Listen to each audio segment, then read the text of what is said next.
Let me just briefly repeat what I have said for the sake of the recording. This is a system where we are talking about oxidative addition, and this is a well-behaved system. And the following changes were consistently noticed for a variety of substrates, not just methyl bromide. So, a variety of substrates would add on two fragments, the methyl fragment and the bromine. So, there was a methyl bromide carbon bond breakage and iridium carbon bond formation. So there are two new bonds that were formed during this process. This is one new bond and this is one new bond. And there are also changes in the electronic configuration. It started with the D8 system, which became D6. And it also became an octahedral system starting from a square planar system. So these were some standard features which were observed for several oxidative additions. So this is common for several oxidative additions. And so the reverse reaction was also known as the reductive elimination, but very often the mechanism was different. And this is a thermodynamically downhill process. So this turns out to be having a potential energy surface like this. These are the products and these are the reactants. As a result, in this particular case, of course, the reverse reaction would be difficult, but in other cases, reverse reactions were observed. Now, it was not just iridium and square planar complexes. There were other molecules in different geometries which underwent oxidative addition also. Here is another classic example, which was a cobalt complex. Cobalt, it's true that cobalt is in the same group as iridium, but this is a very different geometry. You find that you have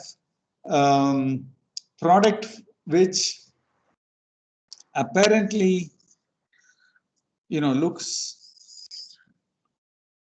like an octahedral complex, and this doesn't look like a square planar complex at all. But nevertheless, the addition of the methyl group is common to the previous system. But because you have you have a system which this is not the final product, you see that the final product is in fact something else, but that is because you have had a migratory insertion step in between.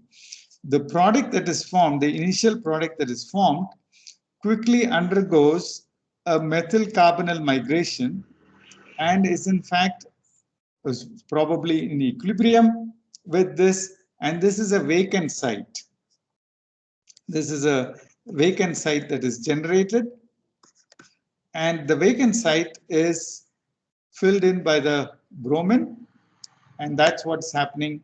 And the final product is in fact insertion plus oxidative addition product.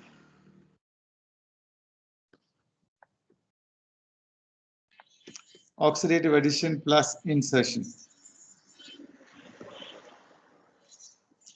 So the first step is an oxidative addition. The second step is a migratory insertion. So we will label this as OA, and this is MI, migratory insertion. And the final product is this. So this is a pseudo-octahedral complex because there are, this is a 6-electron ligand. Of course, I'm using the ionic method. You have a 6-electron ligand, and then you have all other features which are common to the previous step. So I will give you one more example just to tell you that the oxidative addition comes in a variety of flavors. What is common is the fact that there is a change in the formal oxidation state of the metal. So the formal oxidation state of the metal was in this case it was +1, and in the right hand side it is +3. Okay, so here also it is +3. So it is a formal oxidation state. So let's not discuss too much about it, but still you can recognize this step as an oxidative addition step purely by doing the ionic method of counting. In the next example, I have a platinum complex. The platinum complex is in 0 oxidation state on the left hand side and in the +2 oxidation state on the right hand side. Oxidative additions do not always undergo a +2 change. This +2 change is not necessarily common for all oxidative additions, but this is the most common example with +2 oxidation state. There are +1 oxidation states also. Now, in this example, of course, you have a trigonal complex which has become a square planar complex. But because we have a D8 system, this is not going to the octahedral system. This is the D8 system. So it starts with the D10 and becomes a D8 system. So it prefers the square planar geometry. So in many of these cases, one would like to know what exactly is the driving force for this reaction. Of course, thermodynamics is the fundamental driving force. You are going from a less stable product to a more stable product. But what I mean is why some complexes undergo oxidative addition and not every complex. So you can put it like that. So that is a question that we would like to ask. And what are species that will undergo oxidative addition in terms of the species that are adding on? So you notice that methyl bromide is adding on, and of course, the platinum is a substrate. You can think of it like that. So the addendum, this we'll call this as a species which is adding on. So addendum, so that's the addendum, and this is your substrate. What are the characteristics of the addendum and the substrate? If you accept the value of the ionic method in electron counting, you notice that there is a depletion of electron density. Even if you don't count the electrons as integral numbers, you realize that there is a depletion of electron density at the metal center when you go from left side to the right side. So this depletion of electron density means that the metal should be capable of giving up some electrons. So you notice that it has to be an electron-rich species in order to undergo this kind of an oxidative addition reaction. It must be willing to go from the 0 to +2 oxidation state, or even if you don't count it as integrals, it should be willing to lose some electron density on the metal. So let me now talk about this whole process in generalities, and I will show you this this slide where I have made it very general reaction.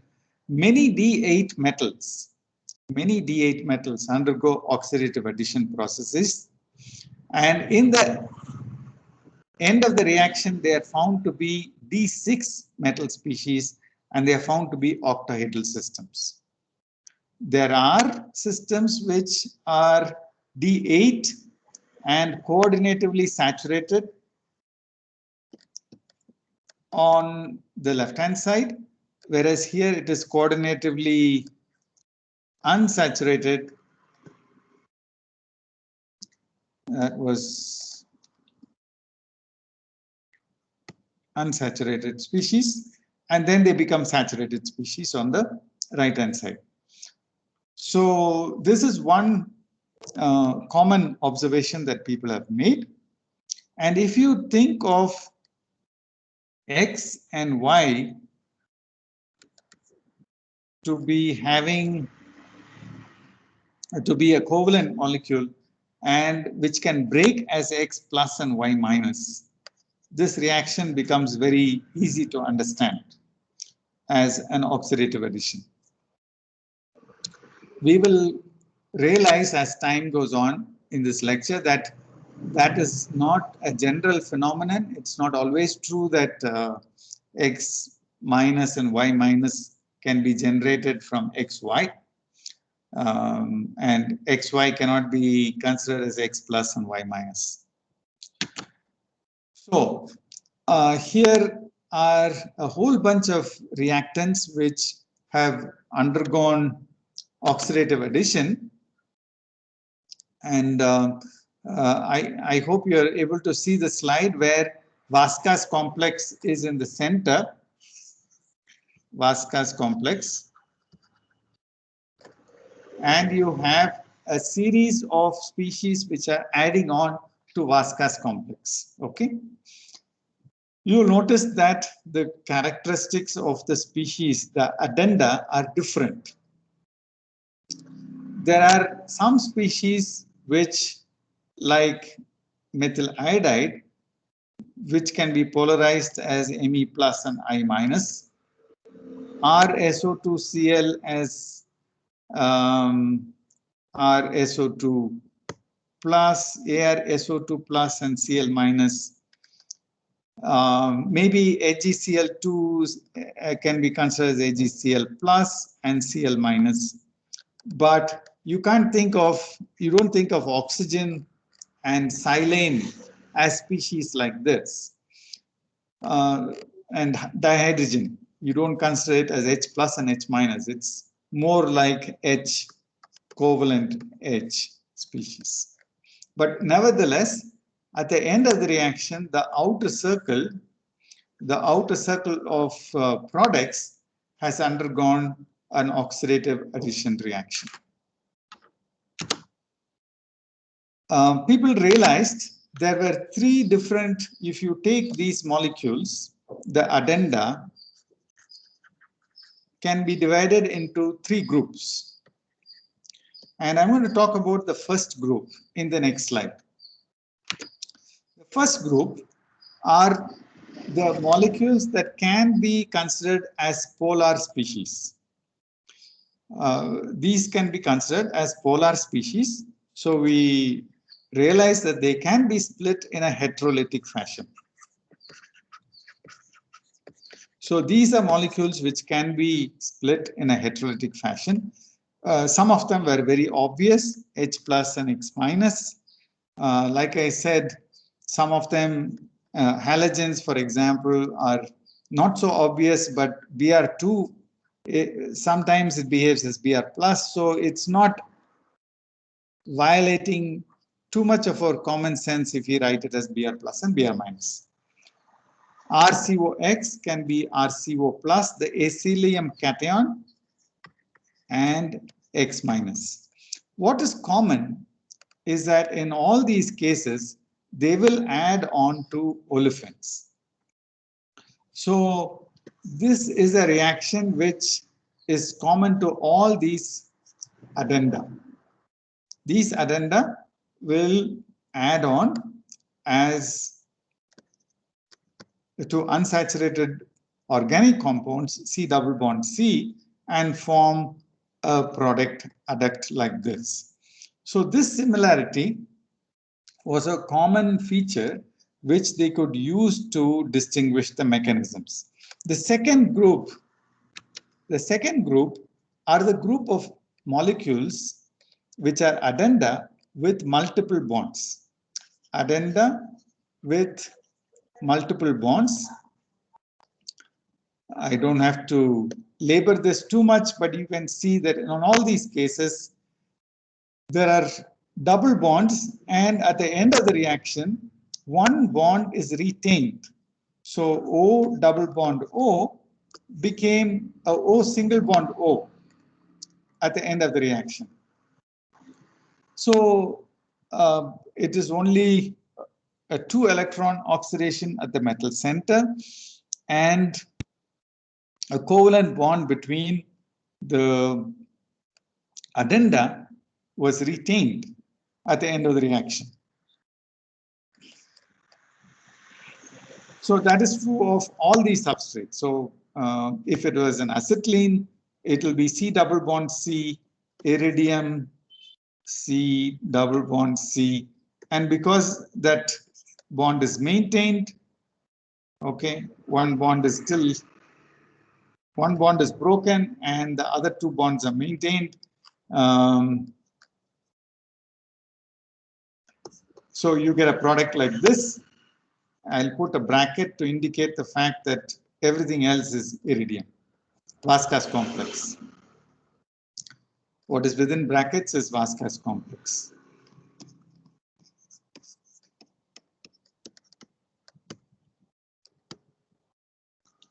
So in all these cases, this addenda ended up in a cis fashion.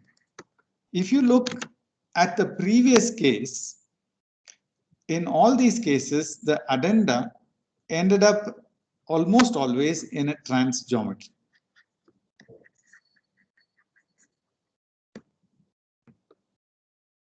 And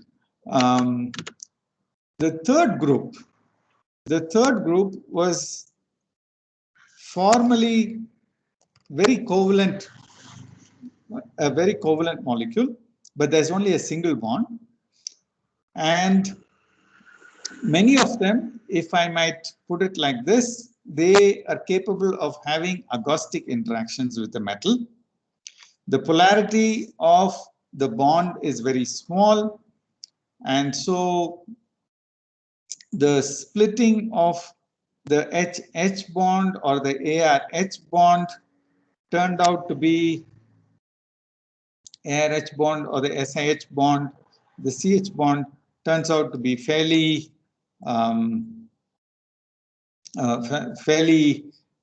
easy, relatively easy, I should say, and they have a different pathway. Very often this is proceeding through an agostic interaction and then a subsequent reaction. But not much is understood about this third group. And we will study first the first group. To do that, to study the first group, I'm going to take an example which is this reaction between a cobalt complex which has got 5 ligands. This cobalt complex has got 5 ligands, and people have looked at a variety of substrates adding on to the cobalt. You'll notice that in this instance, the X minus, which is not coming back and displacing the L, although that is possible, the L, which is in the trans position, is still retained in the trans position in the product. But the reaction happens to follow second order rate constants, and these rate constants are written here. And what they found was that in all these cases, the reaction proceeds much faster with a good leaving group. So iodine is a good leaving group. So this is a leaving group, and here there is no reaction. Okay, So whenever you see a table like this, what I suggest is you rearrange it, in this fashion. So I have done this for you. I have taken the same set of numbers and I have written it out for you so that you can see what is the effect of varying different groups. So let's take MECL, MEBR, and MEI. We can talk about leaving group ability because everything else seems to be the same. The reaction is a second order reaction and the rate becomes much better when you have a good leaving group like an iodine compared to bromine compared to chlorine. So the rate really goes up by an order of magnitude, couple of orders of magnitude in both cases. Let's assume that MECL is having a rate constant of 1 mole minus 1 second minus 1, then MEBR is 220. That's 2 orders of magnitude. Okay. And then you have another order of magnitude change when you go from MEBR to MEI.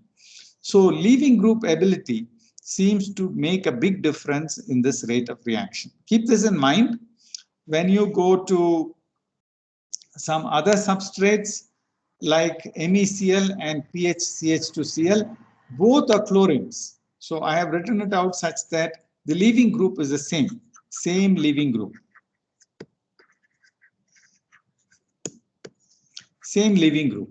Now we cannot compare leaving group ability. So what is making the difference? The difference is the ability of the methyl to be stabilized as a cationic species. PHCH2 plus is obviously a lot more stable than Me plus. This is characteristic of species. If you want to make it a delta plus and delta minus, this would be more stable. So breaking the CH2Cl bond would be easier. Coming to this group, we have taken 4 bromine substituted compounds and we are going to compare the rate. When you do that, you find that as you increase the steric bulk of the group, the carbon that is undergoing substitution, that's undergoing a change. So you're going from a cobalt, you're going to form a cobalt carbon bond here. And the place where you form the bond, if it's a methyl group, it's faster. If it's ethyl, it's slower. It becomes much slower if it is isopropyl and absolutely no reaction with the tertiary butyl bromide. So there seems to be a steric effect. And if you look at these things, you recognize that this is very typical of an SN2 reaction. This is exactly what you observe for an SN2 reaction. Now, I'm going to move to the Vasquez complex now, and I will try to illustrate to you that these observations can be carried over in the next case, and I'll add some more information about the Vasquez complex. So here is the Vasquez complex reaction with, just a moment. Yeah, here's the Vasquez complex with methyl halide and with Vasquez complex having PPH3 there. That's the standard Vasquez complex. You find that the reaction is second order, overall second order rate, but it is first order in iridium and first order in the methyl halide. And that you add on to it the fact that the reaction is much faster in polar solvents. So it's very clear in the transition state, you are breaking this bond. In the transition state, you are breaking this methyl halide bond. And because you are developing a plus charge here and a delta minus here, if you improve the polarity of the solvent, the stabilization of this intermediate is going to go up. And so it's not surprising that a polar solvent is going to favor the reaction. The same thing can be understood for the same reasons can be given for the fact that the entropy of activation has got a negative sign, and it's a fairly large value. It's minus 43 entropy units. This is a result of solvent stabilization of this incipient charge formation. So what is happening is the solvent has to rearrange and form an ordered with an ordered array of solvent molecules to stabilize the intermediate that is being formed. So the first step was, what we noticed was that it is improving in polar media, and that suggested that that's probably because of the way in which you're breaking this bond. And secondly, there is reorganization of the solvent coordination sphere in the transition state. And this reorganization or constriction in the way in which the solvent has to be oriented, that is causing a large entropy change, negative entropy change. Then we find that if you, let me first talk about this. If I have an electron donating phosphine, if I have an electron rich phosphine, then the rate of this reaction is faster. So you can see that PED3 is much faster than PPH3, than POPH3. I only put 3 phosphines here, but the rates are known for a lot more phosphines, and it is very clear that the phosphine plays a major role in improving the electron density, or let's say increasing the electron density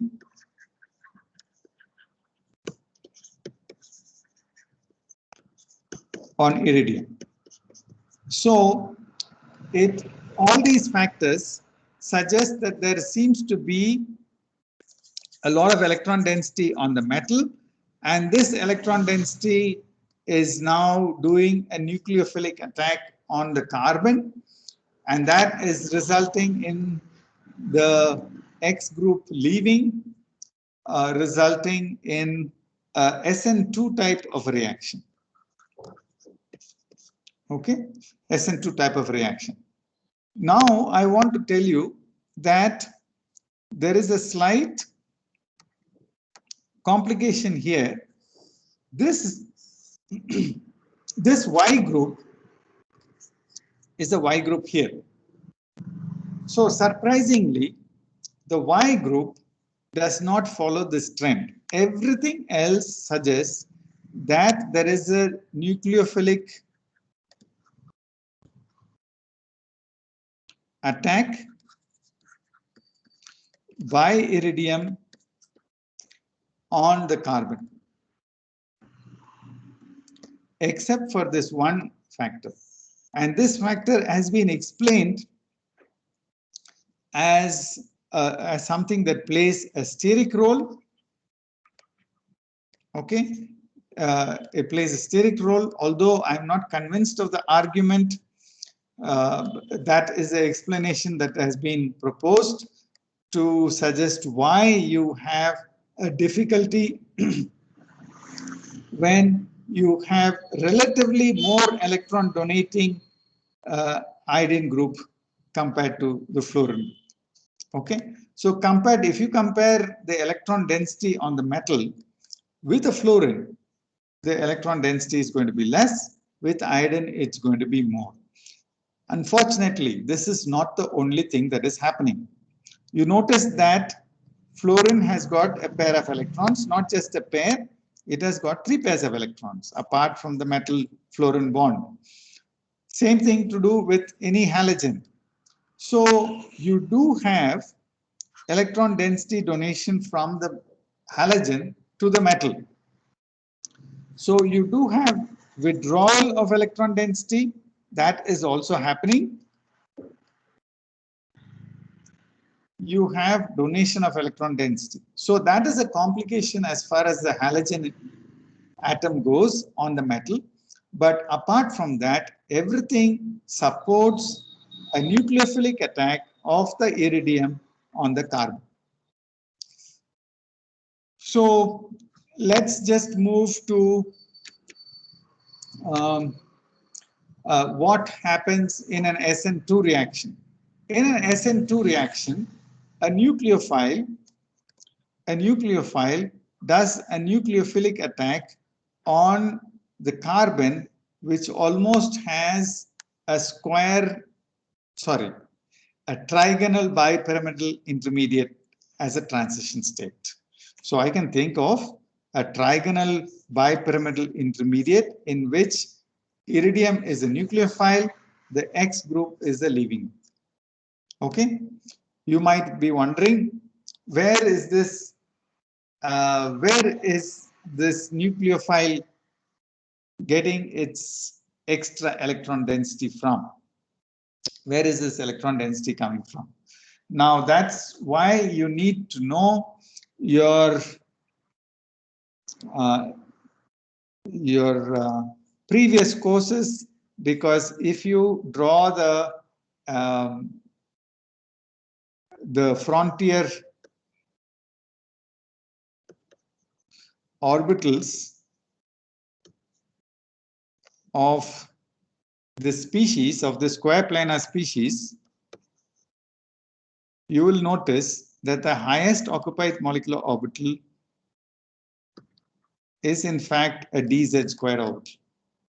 I have just conveniently drawn the dz squared orbital with only one lobe, but you should remember that this is in fact having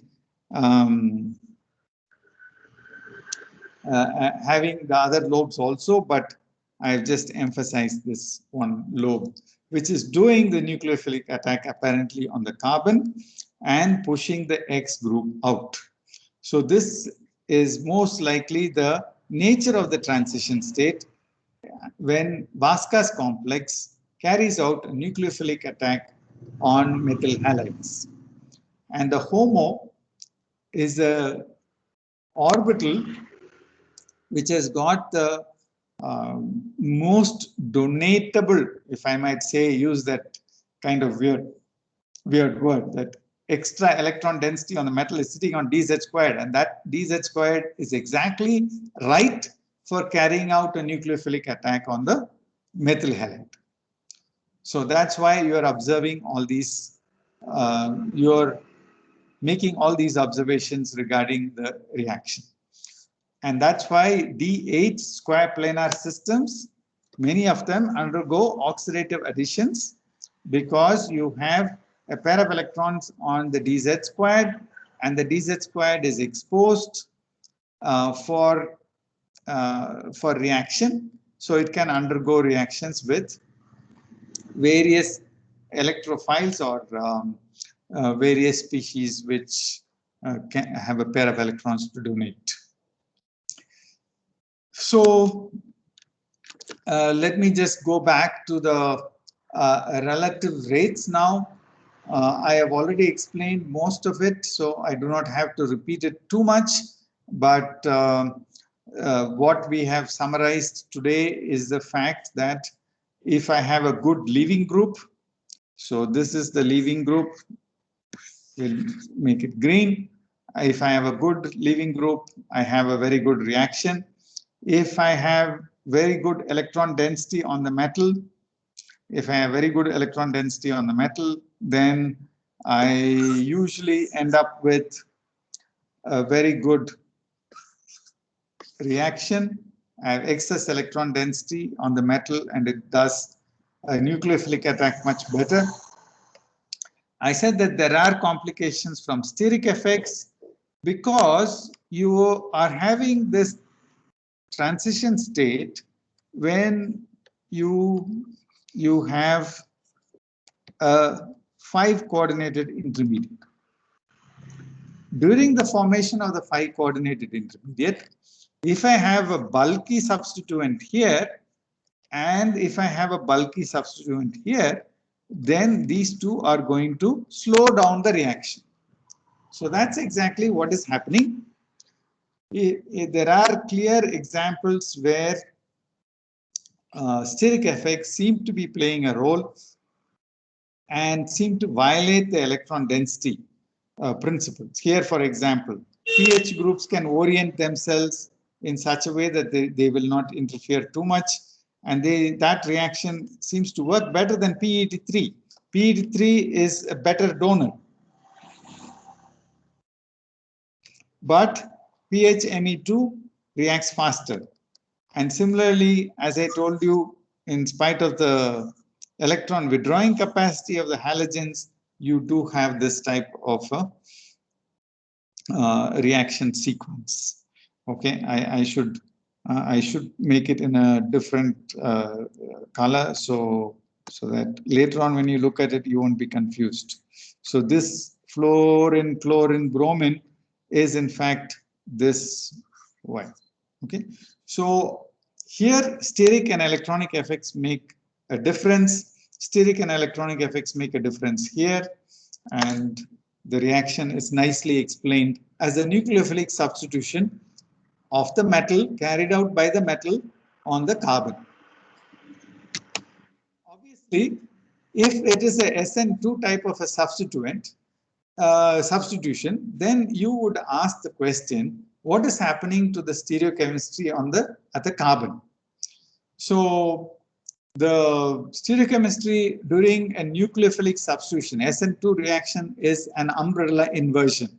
I'm sure all of you remember this umbrella inversion at carbon.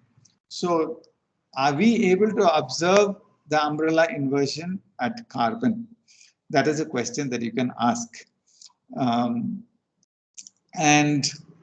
Before I answer that question, I will just show you a calculation that has been done by one of my students on the fluoro analog of the Vasquez complex. There are two things which are very important. One is the energy of the orbital, and the other is the fact that the spatial distribution and the extent to which it can interact with the carbon undergoing substitution. So this is the dz squared orbital, the nature of the dz squared orbital. The calculation has been done with PME3. So that's what has been done. The rest of it is similar. So what has been shown here is the highest occupied molecular orbital. That is the dz squared orbital, and it is sitting at minus 5.23. What is interesting is that the iodo analog, the HOMO is localized on iridium. That's true, and it's much higher in energy, which means that it will be more easily donated. So these are some, of course, this is a computational study, but these are some complications which are there in terms of understanding this reaction. But nevertheless, almost 90% of the facts fit a simple SN2 substitution, on the carbon. Okay. Now I'll tell you the reaction with the reactions which have been used to study the stereochemistry. To study stereochemistry, obviously you can use optical activity of the molecule, or the stereochemistry using, say, isotopes. Here I've shown for you on the screen H and D. Ideally, if you use H, D, and T, you could have studied the reaction with methyl halide. But unfortunately, H, D, and T is not easy to get, and the reaction has to be studied quickly, and resolution is a problem. So as a result, this is a practical difficulty. So whereas if you have a substituted hydrogen and deuterium, the deuterium has a very long lifetime. So you do not have to worry about lifetime here. You can look at the stereochemistry. So people have studied with Vasca's complex. Unfortunately, there are a lot of complications when you look at this reaction, when you study this reaction. First of all, people found that, the moment this question arose, is it having inversion or is it having uh, retention of configuration, etc. A lot of people tried to study it, and everybody was getting a different result. And the result was eventually traced to different amounts of dioxygen. Finally, it was realized that this whole reaction with this substrate was initiated by AIBN, that is azo-isobutronitrile. Okay, so this is N double bond N R, where the R is isobutyryl group, and so it is forms a very stable radical R dot. And the reaction is also inhibited by duroquinone. Duroquinone is listed here. And there are other radical scavengers and radical initiators which were able to accelerate the reaction or trap the reaction. These are radical traps. So duroquinone is a radical trap, and the reaction did not proceed well. So the people also observed racemization of chiral substrates to different extents. So one person did it and they found that 50% racemization, another person 100% racemization, and it turned out that they had different amounts of the radical in the medium. And that was the reason why they were observing different amounts of racemization. So this confused the whole issue. Up to this point, I have told you that it's a fairly well-behaved system. It's an SN2 reaction, and everything is consistent with what you would expect for a nucleophile attacking, and the R group going on this side, deuterium going on this side, hydrogen going on this side, and an umbrella inversion.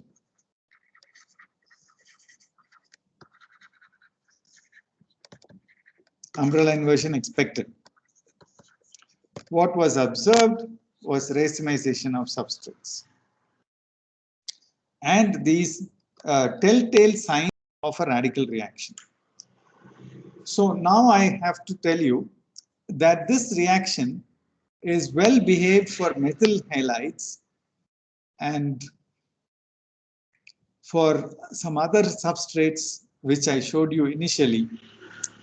But the moment you have a way to stabilize the radical at the position where you have where you're undergoing substitution, the reaction seems to go through a different pathway. And that pathway was shown to be a radical chain reaction. This is a radical chain reaction. So you need very small amounts of an initiator. So the initiation steps, which I am marking out between this red and the black line, the initiation steps are having some kind of a radical. This need not be a radical, but it can be a species which is a one electron acceptor. One electron acceptor. Could be a radical, but it could be a one electron acceptor. And the moment it reacts with iridium 1, it generates a transient or an intermediate, which is iridium 2, in which there could be a covalent bond between the iridium and the Q. Could be. And this species is the real initiator which reacts with Rx, generates R dot. Now this R dot now starts off the radical chain.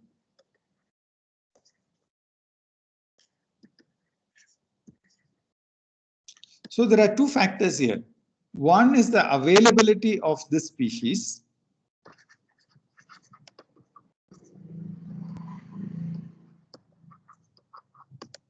The other is the stability of this radical.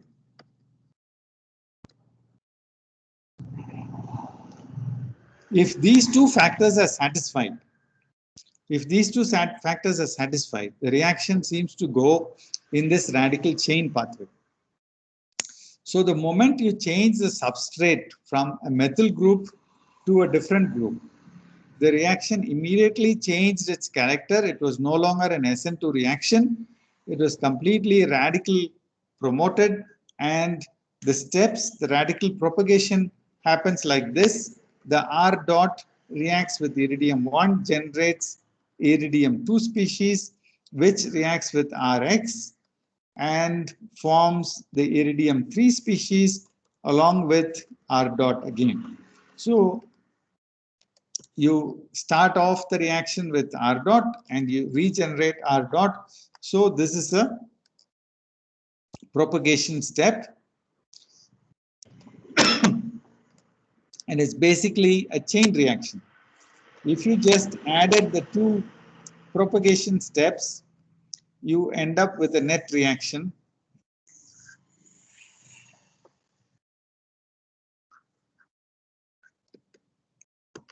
The net reaction is the oxidative addition reaction. So this turned out to be a very disturbing discovery, in the sense that everything until that point in time seemed to indicate that it is a very nice radical chain reaction, very nice SN2 reaction. Now it turned out to be a radical chain reaction. Now you can ask the question, how do we decide any reaction mechanism? You have to look at the substrate, you have to look at the impurities in the reaction vessel, you have to look at the substrates that will stop the reaction, and so on and so forth. So we cannot never be very sure about the reaction mechanism. And that, unfortunately, is the state of affairs. We have to look at reactions very carefully. In the case of, in many other cases, also the SN2 pathway has been shown to be true, but there are radical reactions also possible. I will show you one way in which we can look at radical reactions as a continuum of SN2 to radical reaction. There's a continuum, and reaction can proceed through both pathways simultaneously. How is that possible? Because if the reaction rates are comparable, if the two energies of activation are comparable, and then it's not surprising. Usually you have one reaction which is having a lower energy of activation, then you end up going through only one pathway.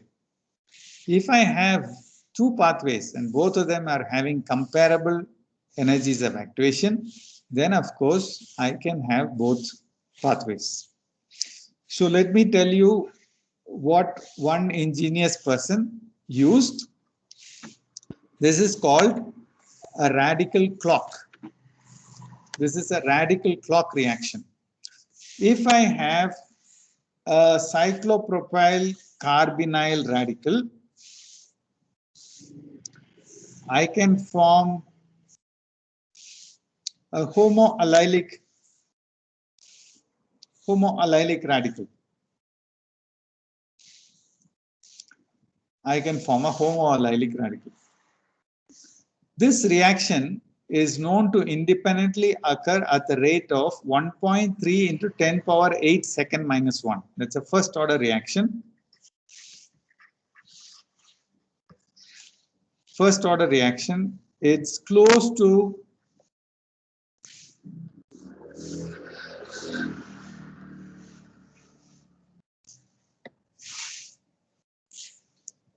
collision rates.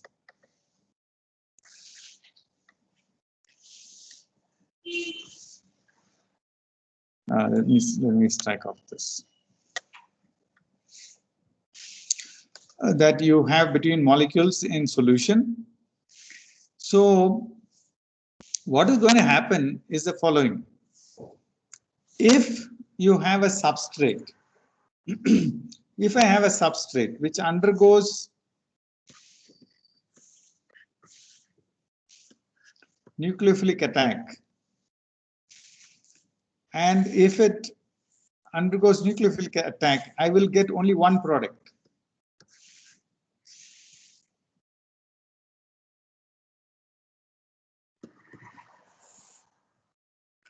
I'll get only one product. But if I have a radical pathway, then I will get a mixture of products which are indicative of CH2Y and then the homoallylic CH2Y. So this turns out to be a way to determine whether this radical has been formed during the reaction at all. So let me now introduce to you what was done with an organometallic species to figure out whether I have this type of a reaction or not. Consider this reaction.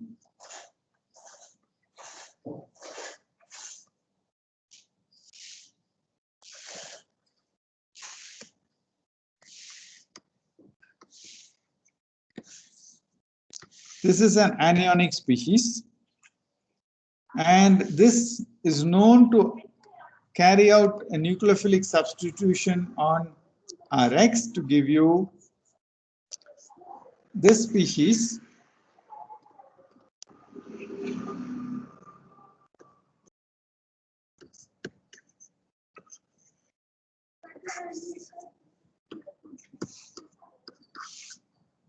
So this is a nucleophilic substitution reaction that happens, oxidative addition.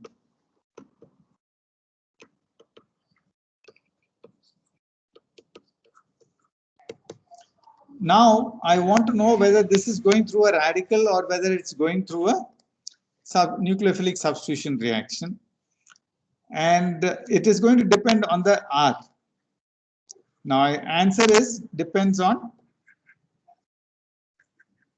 R. But I can vary the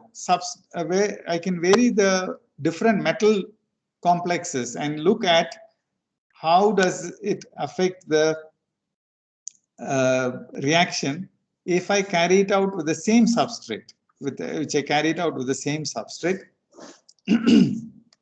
What kind of ring opening reactions do I observe? So the first time this was done sometime in 1977. True, it's a while ago, but what they found was they found two compounds isolated. Partly it was ring opened. So if X is equals I, you had 70% of the ring unopened, ring closed product, RC, and 30% of the ring open product. So at least 30% must be going through the radical pathway. If I make it X equals Br, then the reaction is more like an SN2 reaction. 97% of it is having only the ring closed product. So which means that the reaction is behaving like a SN2 reaction. Unfortunately, these reactions were also, although I'm presenting it as if it's a straightforward result, at the time when it was done, it was shown that radicals could not be detected by ESR. Like as I have emphasized earlier, absence of evidence is not evidence of absence. So this is absence of evidence. That's purely a difficulty with respect to the failure of ESR due to difficulty in observing it. Doesn't mean that it is not there. But nevertheless, from the product ratios, they were able to tell that ring opening must be happening. Okay. So this is as far as I